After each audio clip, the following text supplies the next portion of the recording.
So the morning forenoon session has two presentations. Our first presentation will be on Digital India. The first presentation will be on Digital India by Mr. Mohit Mishra, and the second presentation will be on innovative practices, processes and machinery for food processing.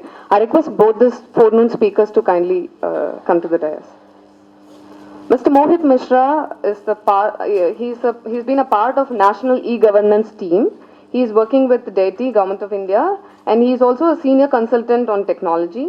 He's working on various projects under Digital India, which includes digital locker, mobile governance, e-Kranti, which is e-delivery of services, and education, security, and justice through mobile governance and e-governance. Sir, I welcome you to this workshop and I request you to kindly proceed with the presentation. So a lot of things comes to our mind when we say Digital India. What exactly is Digital India? So on 15th of August, when our Prime Minister gave a speech wherein he talked about Digital India, so in one of his popular speeches, our Honorable Prime Minister gave, and he pointed out as to what is Digital India, and wherein he mentioned that the governance should be in the hands of every citizen. And that's where, we have the Digital India.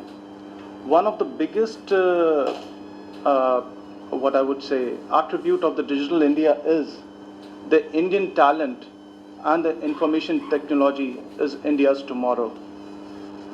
Digital India is an umbrella program which is covering almost all the departments that are there with the government.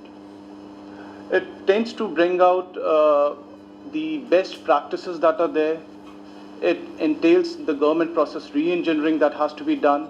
So right now if we go, we have long and lengthy forms to fill in, and therein we are targeting to go ahead and have small, concise forms where the citizen, the normal user can go ahead and fill in and make the best use of the digital services. The program pulls together many existing schemes. These schemes will be restructured and refocused. They will be implemented in a synchronized manner. Many elements only process improvements with minimal cost, and the common branding of all the programs and the projects that are running under it. The Digital India is centered around three key areas: the digital infrastructure, the governance and services on demand, and digital empowerment of citizens. So essentially, if you look at it, what is happening is that we want to make the services reach out to a common man, whether he's in an urban area, whether he's in a remote area, or in an, what I would say, rural areas also. So there are a lot of projects that are happening. You have NOFIN, National Optical Fiber Network. You have NKN, National Knowledge Network. Then comes the governance and services on demand, the government process re-engineering that I was talking about in the earlier slide, the e-services delivery, the e-Kranti project that is happening, and digital empowerment, digital literacy programs that are being headed by NILET. And then we also have new initiatives like Digital Locker, wherein a citizen can go ahead and use his own documents like his class 10 certificate, class 12 certificate. And till date, what happens is I need to go ahead, get my certificate signed from a competent authority, and then only the government departments are going to accept it. In this case, the departments themselves who are issuing the certificates will push your certificates into the digital locker, and then all you got to do is pass on a key to the concerned department who wants to vet your, what I would say, authenticate you. So, delving more onto the vision area 1, infrastructure as a utility to every citizen, high-speed internet as a core utility. This is absolutely must. Cradle to grave digital identity. So, like in US, when a child is born, he's given a social security number, and that social security number remains with him till his death. In India, we've already envisaged that we need to have Aadhaar. So Aadhaar is given to a person, and then as like sir was saying, that you have a unique number, like in you have a unique account like in Gmail, Google, and you can go ahead and access Gmail, Google OneDrive, and other things. So similarly, the government of India is planning to have an Aadhaar with which you can go ahead and access all the government services that are available to you, which is a big step. The other thing is the mobile phone and the bank account. So mobile phones in India, we have the highest penetration.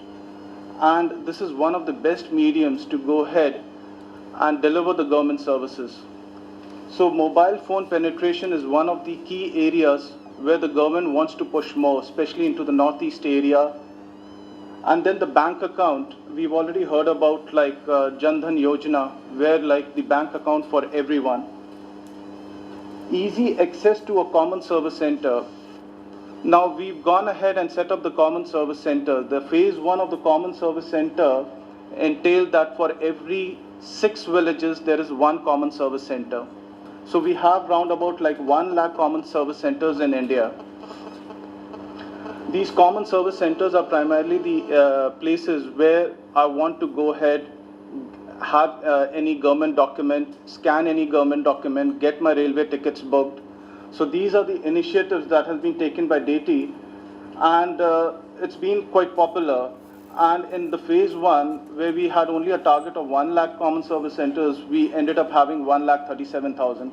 The next phase is entailing that we go ahead and have 2,50,000 common service centers. Shareable private space on a public cloud. The government has gone ahead and initiated a project which is called as the GI cloud, the Meghraj. Now, what happens is most of the times, the government departments end up developing their own data centers.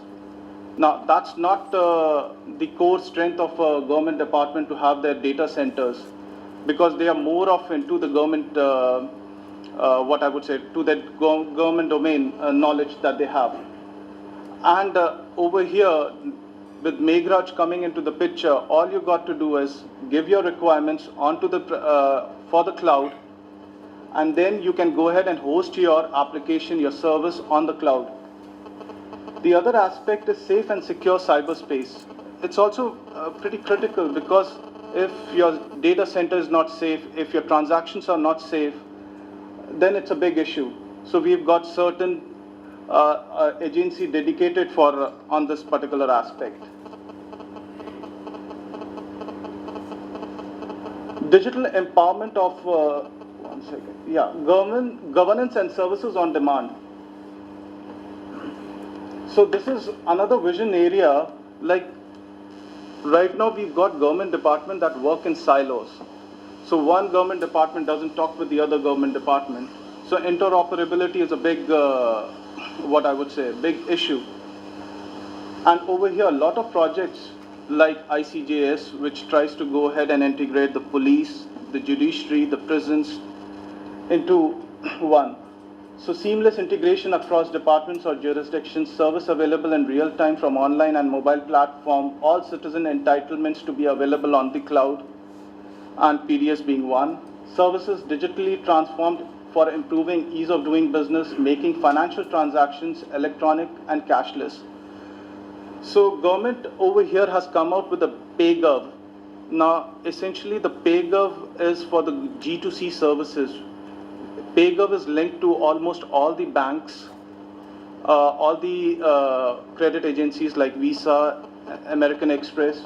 All you got to do is a citizen arrives, if he wants to entail and pay for a government service, he can go ahead and do it either through net banking or through electronic transactions. Now these are subsidized transactions. If you go for any other gateway, they charge you more, but for government, we've got ahead and have this subsidized PayGov gateway. A lot of work is going on GIS for decision support systems and development. Gujarat has been one of the pioneers over here. we are taking the best practices from Gujarat and trying to go ahead and come out with a comprehensive GIS policy. We even, last month, we even had a GIS workshop wherein we called in people from all over the country, from both government as well as the private industry, to participate in it and come out with the strategy where we can go ahead and take this forward. Digital empowerment of citizens, digital literacy, universal accessible to digital resources, all documents and certificates to be available on cloud. Digital locker is one of the key initiatives in this area. Availability of digital resources, services in Indian languages. So we've got 22 languages and 12 official scripts over here, which every citizen is entitled for to have the government documents. Collaborative digital platform for participative governance. Portability of all entitlements through cloud. So these were the three broad vision areas, and then how do we go ahead and entail that the implementation of these vision areas. So we went ahead and broke them down into 9 pillars of Digital India. The first one being the broadband highways, universal access to phones, public internet access program, e-governance, reforming government through technology, e-Kranti, information for all, electronics manufacturing, target net zero imports, IT for jobs, and early harvest programs. Broadband for all, rural. The coverage over here is to have 250,000 gram panchayats. Timeline has been for December 2016. The capex has been 32,000 crores, and the nodal agency is the Department of Technology. It's a very ambitious program on which the NOFN is also there, where we've got the spread of the digital, what I would say, national optical fiber network. Broadband for all urban virtually network operators for service, mandate communication infrastructure in new urban development and buildings. National information infrastructure coverage nationwide. Timeline is March 2017. Cost is again 15,686 crores. And the nodal agency is DIT. So we've got SWAN, NKN, NOFN to be implemented within these 2 years. Just to give you a sneak peek, there are a lot of discussions that happen around in our department, and one of the discussion went around how to go ahead and have the maximum reach in the northeastern regions. So even there is a thought process of using the helium clouds, helium balloons, so that the connectivity can be provided. Universal access to mobile connectivity. So our internet reach is not that much, but our mobile phone reach is a lot. So having the connectivity on the mobile phones is one of the key target areas. So we are planning to cover the uncovered 42,300 villages. Timeline is by 2018 this needs to be done. Cost is 16,000 crores.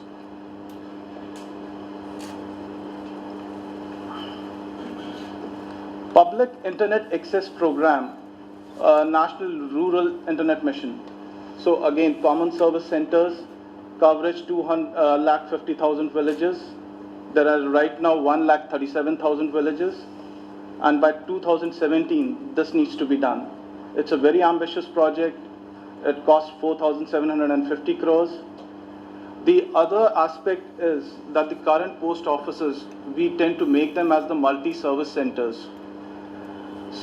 So again, we are targeting a coverage of 150,000 post offices. Timeline is 2 years. Nodal agency is Department of Posts.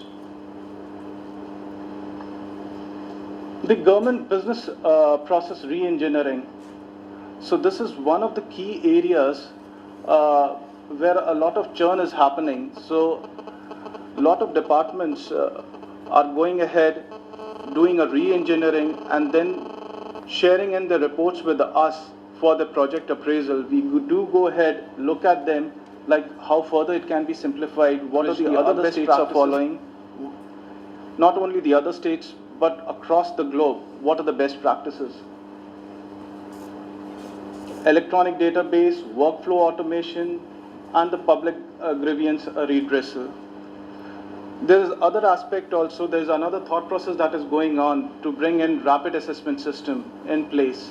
So whenever a user goes ahead and uses one of the public services, he is entitled to give us feedback as to how he felt about that particular service. Social CRM is coming into the picture where the government wants to go ahead, reach out to the citizens as to see how, in what better way can we go ahead and deliver our services, get their inputs from it. So there is a portal, MyGov portal, wherein you can go ahead, give in your suggestions to the government how best this can be achieved.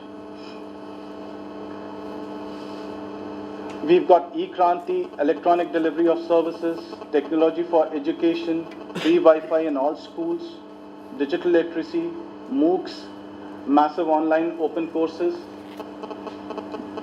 technology for health, technology for planning, the GIS, technology for farmers, security, mobile emergency services, financial inclusion, mobile banking, micro ATM, CSC and post offices, technology for justice, e-court, e-police, e-jails, security, National Cyber Security Coordination Center. This is like, we've got like 44 mission mode projects. This is what we are showing as 41 mission mode projects. 3 more have got approved. 15 have already started providing services. 9 are in the partial state. 5 are still like under development, 3 design and development, and 9 are at scoping stage. Information for all. Online hosting of information and documents. Citizens have open, easy access to information, open data platform.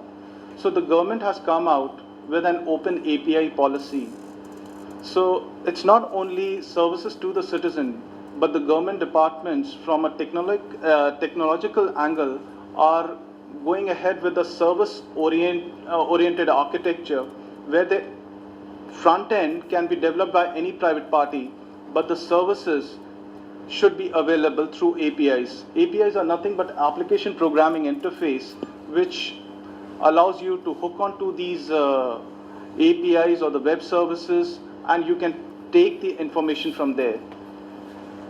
Open data platform, like you've got NCRB reports, parliamentary reports that are there. These are all available online. You can go ahead, hook onto the open data platform and download it from there. Government proactively engages through social media and web-based platforms to inform citizens. mygov.in.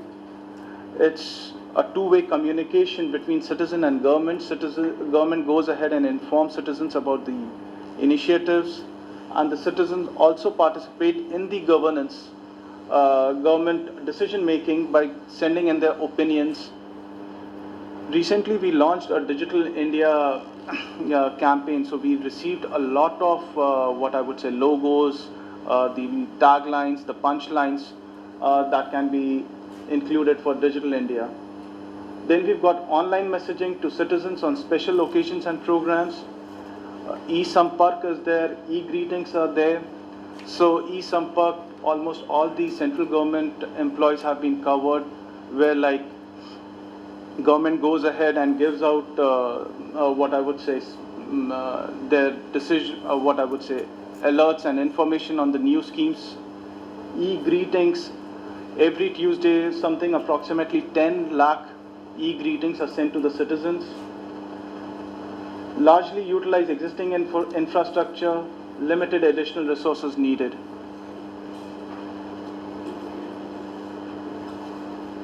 Electronic manufacturing.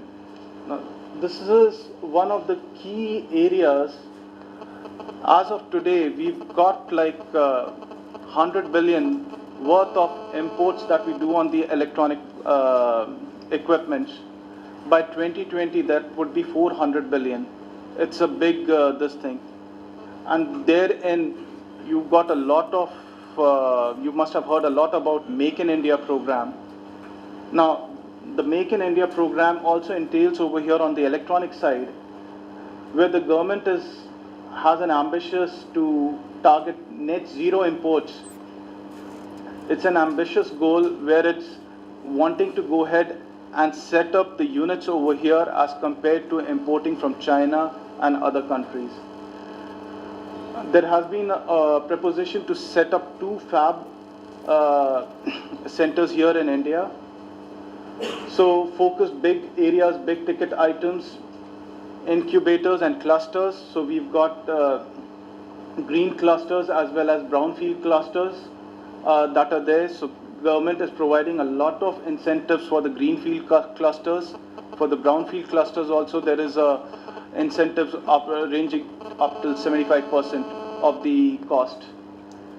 Skill development is a key area where the government is working on, and the government itself is working on its streamlining its own procurement. And government is now going to go ahead and give more of emphasis on the developments which are done here in India itself. There are a lot of many ongoing programs which will be fine-tuned. Existing structures are still inadequate to handle this goal, so we need to go ahead and strengthen a lot on this particular side. IT for jobs.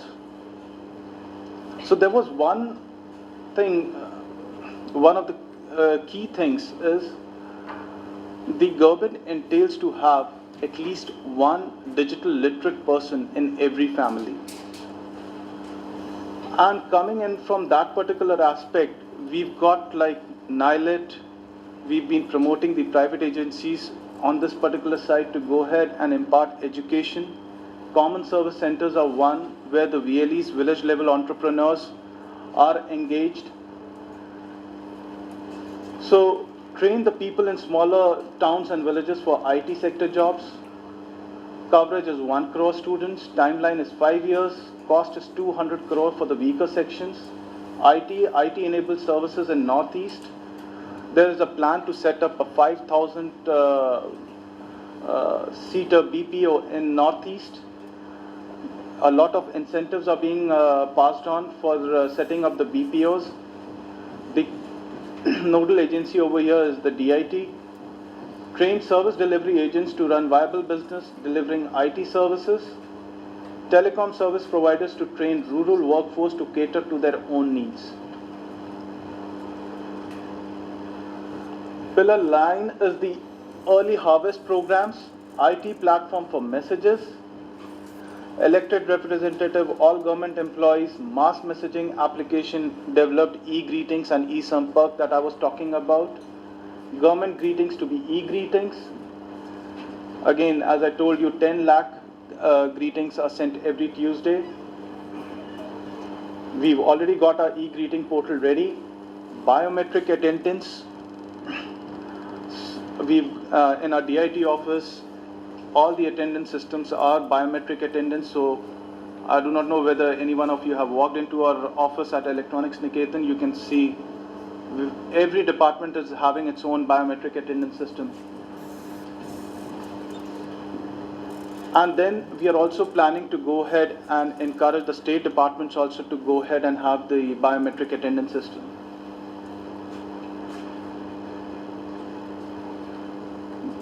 Wi-Fi in all universities, these are something like a quick wins.